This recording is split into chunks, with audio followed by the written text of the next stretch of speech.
ഈ football world cup ഓരോ ദിവസം കഴിയുന്തോറും കൂടുതൽ എക്സൈറ്റിംഗ് ആയി വരുവാണ്.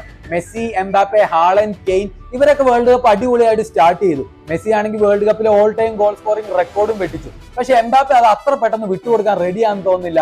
ദി ജനറൽ പുള്ളി അടുത്ത വേൾഡ് കപ്പ് വരെ കാത്തിരിക്കാൻ പറ്റില്ല. ഈ വേൾഡ് കപ്പിൽ തന്നെ ആ റെക്കോർഡ് എന്റെ പേരിലേക്ക് ആക്കണം എന്നുള്ള രീതിക്കാണ് അദ്ദേഹത്തിന്റെ പെർഫോമൻസ്. പിന്നെ അപ്പുറത്തേക്ക് നോക്കുമ്പോൾ ക്രിസ്ത്യാനോ റൊണാൾഡോ എപ്പോഴത്തെയും പോലെ ഹേറ്റേഴ്സിന്റെ വായടപ്പിച്ചുകൊണ്ട് ടൈംലി ആയിട്ട് 2 ഗോൾ അടിച്ച് ക്യാമറയിൽ നോക്കി ഐ ആം ബാക്ക് എന്ന് പറയുന്നു. പക്ഷെ ഇത്രയുമൊക്കെ നടന്നിട്ട് ഈ വേൾഡ് കപ്പിൽ എന്തോ ഒരു മിസ്സിംഗ് ഉണ്ടായിരുന്നു. അത് ഇന്നലെ നെയ്മർ കളത്തിലിറങ്ങിയോടെ അങ്ങ് മാറി. സ്കോട്ട്ലൻഡിനെതിരെയുള്ള മത്സരത്തിൽ 15 മിനിറ്റ് ബാക്കിയുള്ളപ്പോഴാണ് ബ്രസീൽ നെയ്മർ ജൂനിയറിനെ സബ് ഓൺ ചെയ്യുന്നത്.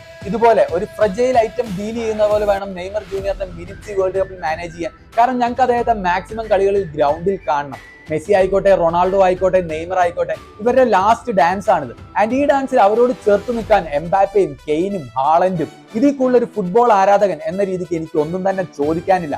നിങ്ങളുടെ അഭിപ്രായം നിങ്ങൾ കമന്റ്സിൽ പറയൂ. ഈ പറഞ്ഞ പ്ലേയേഴ്സിൽ ആരായിരിക്കും അവരുടെ ടീമിനെ വേൾഡ് കപ്പ് ഗ്ലോറിയിലേക്ക് എത്തിക്കാൻ പോകുന്നത്?